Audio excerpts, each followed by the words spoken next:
안녕하세요. 저는 평범한 40대 여자입니다. 신선한 가을 날씨가 이제는 제법 쌀쌀하게 느껴지기도 하네요. 지금 동네에 이사 온 지 한 달도 안 돼요. 아직 적응을 하지 못하고 있어 밤낮으로 바뀌어버린 제 생활이 가끔은 힘이 들기도 합니다. 잠을 못 이루는 밤 멍하니 TV만 보던 제가 컴퓨터 앞에 앉아 세상을 보니 이 세상은 참 많이 달라져 있더라고요. 저도 이제 용기를 내 세상 밖으로 나가보려 노력하고 있습니다. 말솜씨가 워낙 없지만 그래도 한자 저의 이야기를 해보려고 합니다. 저는 어렸을 때부터 안 해본 일이 없을 정도로 참 바쁘게 살았습니다. 부모님이 일찍 돌아가셨던지라 2명의 동생들의 학비를 모아야 했고 안 해본 일이 없을 정도로 악착같이 살았습니다. 그렇게 아둥바둥 살다 보니 어느새 저는 참 나이가 많이 들어갔고 부모님도 안 계시고 책임져야 하는 동생들도 있어 일찌감치 결혼을 포기하고 살았어요. 동생들은 이제야 많이 커서 누나와 언니 인생 살라고 말해주지만 저는 아직 동생들을 떠나기가 참 많은 힘이 들더라고요. 한동안은 제 팔자는 왜 이렇게 쉽지 않나 싶어서 밤에는 술로 지새운 적도 많았습니다. 그게 제 낙이기도 했죠. 그러다 그때 당시 일하던 회사에서 지금보다 출퇴근이 멀지만 조금 더 월급을 올려주는 곳으로 가보는 것 어떻겠냐고 물어보셨어요. 사장님이 참 좋으신 분이었는데 이번에 사정이 안 좋아져서 이번에 회사를 접고 귀농 생활을 하신다고 하시면서 저의 사정을 알고 괜찮은 곳이 있으면 제 이야기를 많이 해주시곤 하셨죠. 저는 상관없다 말씀드렸고 정들었던 회사가 없어지는 게 참 많이 슬펐지만 그래도 또 갈 곳이 있다는 생각에 사실 사장님께 죄송하지만 조금은 마음 편하게 갈 수가 있었어요. 또 지금보다 더 좋은 조건에 월급도 30만 원이나 더 올려주신다고 하니 사실 제 입장에서는 정말 좋은 조건이 아닐 수 없었는데요. 그렇게 저는 오래 다니던 회사를 나와 이직을 했고 이직 간 회사도 참 사람들이 좋았어요. 그 사람들 중에 유독 저를 잘 챙기시던 과장님이 계셨는데 처음에는 제가 처음 들어온 사람이다 보니 챙겨주시는가 보다 하고 받았지만 조금 과한 챙김을 주시길래 모든 분들한테 그러시나 의아했죠. 회사를 열심히 다니던 중에 어느 날은 너무 몸이 아파 결근을 해야 하는 상황이라 사장님께 잘 말씀을 드리고 그날은 회사를 나가지 않았어요. 동생들도 대학교 다니느라 시험기간이어서 늦게 오는 날이라 집에 혼자서 밥을 차려 먹고 있었는데 누군가 뚝뚝하는 소리가 들리더라고요. 누구세요라고 물어보니 저를 잘 챙겨주시던 과장님이셨는데요. 처음에는 놀라서 여쭤보니 아파서 결근했길래 걱정이 돼서 죽과 과일을 사가지고 오셨다고 하셨어요. 살면서 동생들만 챙겨줘봤지 누군가에게 챙김을 받은 적이 없어서 그 과일과 죽을 받고 저도 모르게 눈물이 뚝뚝 떨어졌죠. 과장님은 그런 절 보시더니 정말 걱정돼서 왔는데 미안하다고 오버한 것 같다고 말씀을 해주셨어요. 저는 너무 감사하다고 다음에 제가 꼭 갚겠다고 하는데 저에게 이번 주 주말에 영화 보러 가는 건 어렵냐고 되물으시더라고요. 저는 이게 데이트 신청인가 싶어서 둘이요? 라고 물어보았더니 둘만 가고 싶다고 말씀하시더라고요. 그렇게 저의 산전수전 다 겪은 삶에도 나를 사랑해주는 사람이 스며들었고 그렇게 3년을 만난 어느 날 저에게 청혼을 하셨답니다. 아직 동생들이 갓 취업을 한 상태라 내가 결혼해도 될까라는 생각이 맴돌았지만 이제 두 동생들도 돈을 벌어 누나랑 언니가 결혼할 때 도움이 되고 싶다고 행복했으면 좋겠다고 이야기해 주더라고요. 정말이지 그날은 제 인생에 다시 오지 않을 행복이었습니다. 남편은 저의 모든 상황을 알고 있었고 그런데도 저와 제 동생들까지 나중에는 함께 살고 싶다고 하더군요. 근데 남편이 저에게 말하지 못한 비밀이 있다고 하는데 알고 보았더니 회사 사장님이 자신의 아버지라고 털어놓더라고요. 아는 직원들도 있지만 모르는 직원들도 있어 티내지 않고 다니려고 하고 있어서 말하지 못했다고요. 저는 많이 놀랐지만 그래도 내심 남편이 사장님 아들이라고 하니 기분은 좋더라고요.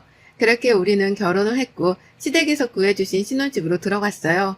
그 신혼집은 시댁과 불과 5분도 안 되는 거리에 위치해 있는 곳이지만 그래도 얻어주신 거라 정말 감사하게 들어갔죠. 저의 행복한 생활은 이제야 시작되는 것 같았어요.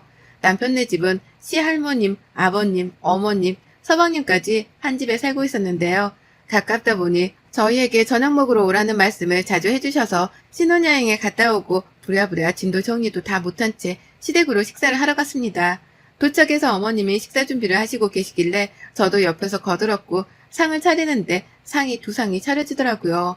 처음에는 다 앉기가 좁아서 그런 건가 싶었지만 큰 상에는 아버님, 남편, 서방님과 시할머니가 앉아서 밥을 먹고 작은 상에는 저랑 어머님만 부엌에서 먹게끔 차려두셨더라고요.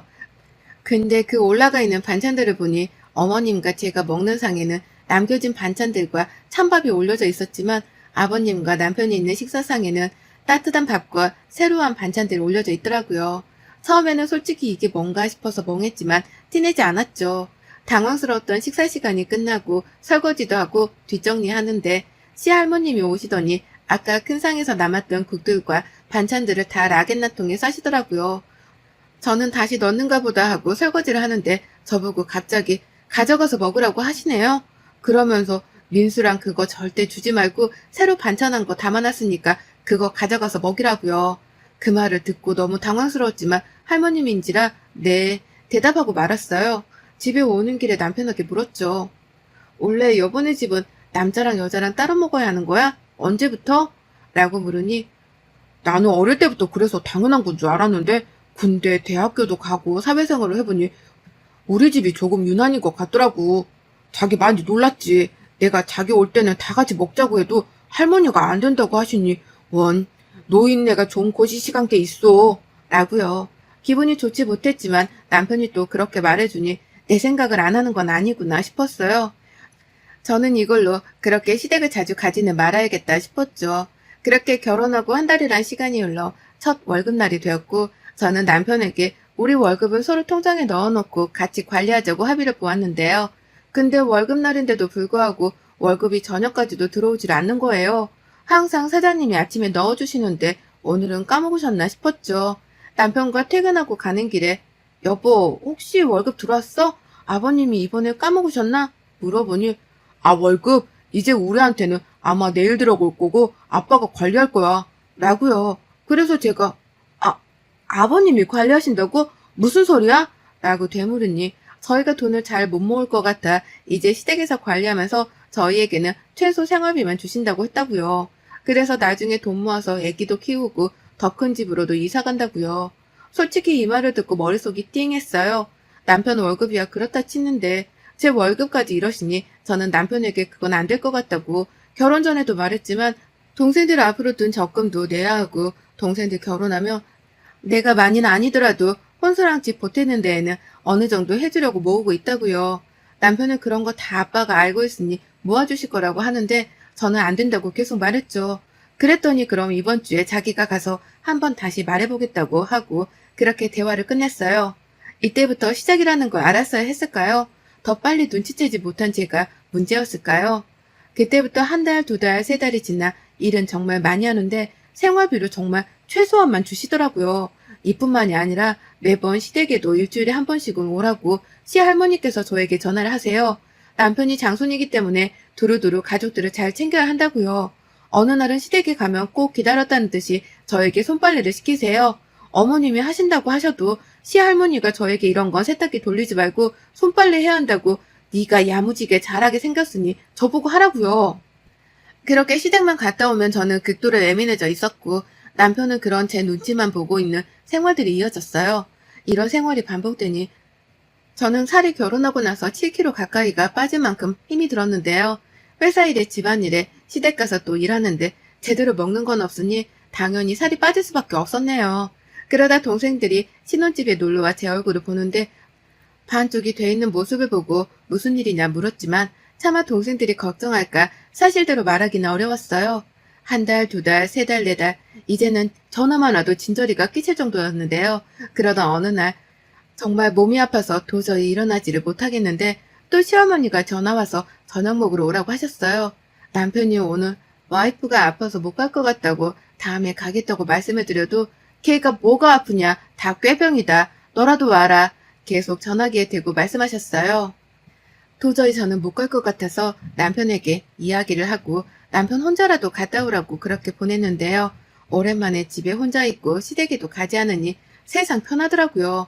아팠지만 저도 모르게 미소가 지어질 만큼 좋았네요.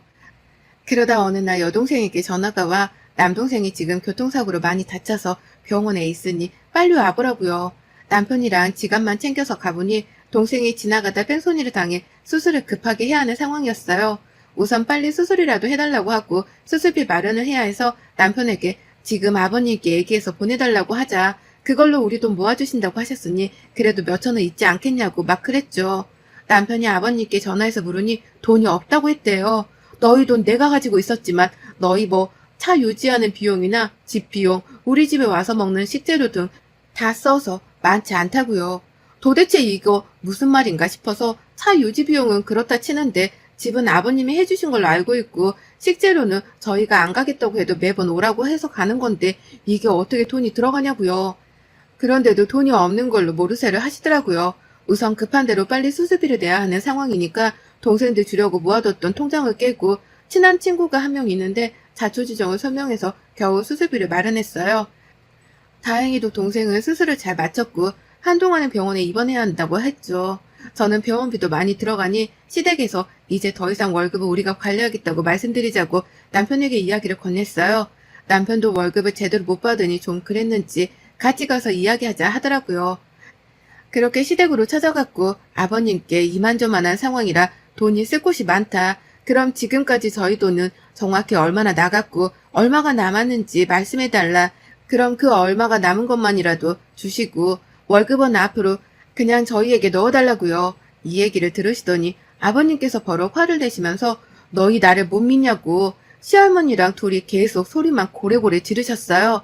남편은 일한 만큼 돈을 받아가는 건데 왜 돈을 이것밖에 안 주냐면서 따지는데 한 번도 안 따지던 아들과 손자가 따지니 또 할 말이 없으신지 가만히 계시더라고요. 우선 알겠다고 하시고 다음 달부터 원래대로 월급을 넣어주신다고 약속하셨어요. 그렇게 저는 일단락 되는 줄 알았고 동생이 재활치료까지 받아야 하는 상황이라 매일 회사 끝나고 병원에 가고 동생 챙기고 집안일 회사일 하느라 하루가 어떻게 가는지도 모를 정도로 열심히 살았어요. 그러다 보니 시댁이 조금 소홀했다고 생각하셨는지 시할머니께서는 또 불티나게 저에게 전화를 걸어 집으로 당장 오라고 하시더군요. 남편이랑 곧바로 찾아뵈었고 시할머니는 오자마자 남편을 와락 안으시면서 우리 장수 너무 보고 싶은데 안 와서 이 할미가 얼마나 서운하던지 하면서 앉으라고 하더군요. 저에게는 너는 빨리 가서 애미나 도와. 애미가 너가 안 오니까 혼자 푸은 일을 다 하더라. 라고요. 여전하시구나. 생각하면서 그렇게 또 열심히 밥을 차리고 과일까지 내우고 치우고 있는데 저보고 웬일인지 시할머니께서 물으시네요. 너 이 동생은 좀 어떠냐? 아, 전보다 많이 좋아져서 지금은 재활치료를 꾸준히 받고 있어요. 뭐 재활? 그거 돈 많이 들어가는 거 아니냐? 그렇긴 한데 일상생활로 돌아가기 위해서는 꼭 필요하기도 해서요. 라고 했죠. 그랬더니 시할머니 입에서 나오는 소리가 제가 가지고 있던 이성의 끈을 놓게 만들었어요. 네 동생은 왜 싸돌아다녀서 그러냐? 그렇게 살 거면? 이러면서 뒤에 말이 죽는 게 더 낫지. 이렇게 나지막히 속삭이시는 거예요. 처음엔 제 도기를 의심해서 할머님 지금 뭐라고 말씀하신 거예요? 라고 물으니 자기는 아무 말도 안 했다 이러면서 부엌에서 나가시려고 하시길래 다시 한번 되물었어요. 지금 저랑 이야기하시다가 동생 얘기하면서 죽는 게 낫다고 나지막히 속삭이지 않으셨어요? 너는 귀도 팍다 참 이러시는 거예요. 원래 이기적인 분인 것도 알고 그렇게 배려나 마음 씀씀이가 없는 것도 알고 있었는데 노망이 나신 것도 아니면서 저런 말을 하시니 저는 결혼하고 처음 시댁에서 큰 소리를 낼 수밖에 없었어요. 아니 할머님, 손주가 저렇게 사고를 당해도 죽는 게 낫다고 하실 거세요? 노망이 나신 것도 아니고 어떻게 그런 말씀을 하세요? 라고 했더니 시할머님은 얘가 자기한테 대든다면서 갑자기 눈물바람을 뽑더라고요. 저는 있는 그대로 남편과 시부모님 앞에서 말씀을 드렸고 시아버지는 노인네가 한 말 가지고 뭘 그리 욱하냐고 되려 말씀하시더라고요. 저는 설거지하던 장갑을 던지면서 그릇도 하나 깨먹었어요. 그랬더니 시댁에서는 이제 난리가 난 거예요. 시할머님은 여자가 잘못 돌아서 그랬다느니 너 따위가 지금 우리 집에 와서 가르치려 드냐면서 소리를 고래고래 지르셨어요. 그대로 가방만 들고 나와 무작정 택시를 타고 예전 제가 살던 집으로 갔어요. 너무 충격적이고 이 마음을 어떻게 진정시켜야 할지 도무지 모르겠더라고요. 지금까지 제가 받아왔던 서름들이 한 번에 밀려오면서 이혼을 하더라도 이대로 가만히 있으면 안 되겠다 싶었어요. 저는 그 뒤로 시아버지가 제대로 월급을 주지 못한 내역까지 뽑고 제 이야기와 시댁 이야기를 A4 용지 한 장에 써내려 갔죠. 그렇게 만반의 준비를 끝마친 저는 먼저 회사에 가장 먼저 출근해 회사 곳곳에 제가 쓴 글들을 올려놓기 시작했어요. 그리고 노인정부터 시작해 그 동네의 시댁 식구들이 자주 가는 곳에 모두 다 저희 이야기를 꽂아놓기 시작했고 그 시체를 까발리기 위해서 온갖 수단을 가리지 않았죠. 그리고 난리가 났을 시댁으로 쳐들어갔어요. 저를 보자마자 고래고래 소리를 지르는 시댁 앞에서 지금까지 제가 결혼해서 거의 일주일에 5일 동안은 시댁 가서 설거지하고 손빨래하고 집안일하고 회사에서는 아침부터 저녁까지 풀타임으로 근무를 하면서도 고작 50만 원도 안 되는 돈으로 산 이야기까지요. 다행히도 제가 남편이랑 아직 혼인신고를 못하고 살다 보니 아직 정식 가족이 아니라서 지금까지 아버님께서 돈으로 했던 만행들을 저는 노동청에 신고를 하겠다고요. 계약서 쓰지 않은 것부터 시작해 야근에도 야근 수당도 챙겨주지 않고 심지어 월급의 반의 반도 안 되는 돈으로 주셨다. 신고해서 내가 받는 돈이 없더라도 회사에 돌아오는 타격은 심할 거라고 또박또박 말했어요. 그제서야 달려온 남편에게도 똑똑히 말했어요. 혼인신고도 안 했지만 더 이상 함께하지 말자고요. 그렇게 시댁 식구들을 뒤로 한 채 저는 다시 제가 살던 곳으로 돌아왔고 변호사까지 선임해 회사에서 일하면서 못 받았던 돈들과 회사에 타격이 갈 수 있을 만한 모든 증거들을 제출했어요. 아버님은 이제야 심각성을 아시고 저에게 불티나게 전화를 하지만 저는 차단을 박아버렸죠. 상종조차 하고 싶지 않았거든요. 남아있는 어머님이 불쌍하긴 하지만 저도 살고 봐야겠는지라 어머님께도 바보같이 살지 마시고 떠나시라고 말씀드렸어요. 정말 떠나실지는 모르겠지만요. 소송은 오래 걸리겠지만 지금까지 제가 받아온 노동 착취에 비하면 이런 불편한 경험들은 아무것도 아니라고 생각이 들었거든요. 그렇게 소송을 진행했고 그때마다 불리해지는 건 시댁 쪽이었어요. 그렇게 끝나지 않을 것 같았던 소송이 끝나고 저는 생각보다 많은 금액을 받지 못했지만 지금까지 제가 일한 정도의 비용은 받을 수 있었어요. 혼인신고는 비록 하지 않았지만 반년 동안의 사실혼이다 보니 그런 것들이 재판에서는 잘 반영되지 않은 것 같았어요. 변호사님 말씀을 들으면 그렇더라고요. 그래도 제가 일한 만큼의 돈은 받아서 다행이었죠. 또 회사는 아마 제가 노동청에 고발했기 때문에 조사와 함께 과태료가 많이 부과된다고 하시네요. 그렇게 저는 지옥 같았던 시댁과의 전쟁을 끝내고 동생들과 다시 새로운 삶을 살아가고 있답니다. 그 뒤로 남편과 시댁은 들리는 소문에는 그 동네를 떠났다고 해요. 회사도 직원들을 대거로 그만두고 좋지 못한 소문까지 들리니 접을 수밖에 없었고요. 시할머님은 소송하던 중에 대장에서 악성 종양이 발견돼 수술을 하셨다고 합니다. 나이가 원래도 많으셨지만 동네에 매일 돌아다니시다가 이제 자기가 잘못한 일들이 낱낱이 밝혀지니 아무도 대꾸를 안 해줬겠죠. 그래서 스트레스를 받아서 그런 병을 얻으신 건지 들리는 소문에는 그런 이야기들이 무성하더라고요. 그리고 저와 남편은 그렇게 헤어졌어요. 이혼이라고 말하기에는 혼인신고도 하지 않고 반년도 채 못 살았기 때문에 너무 거창한 단어 같더라고요. 제 삶에 행복을 준 사람이라 잊지는 못할 것 같아요. 마지막에 저에게 자기가 조금씩 모아두었던 돈을 동생과 행복하게 살라고 내밀더라고요.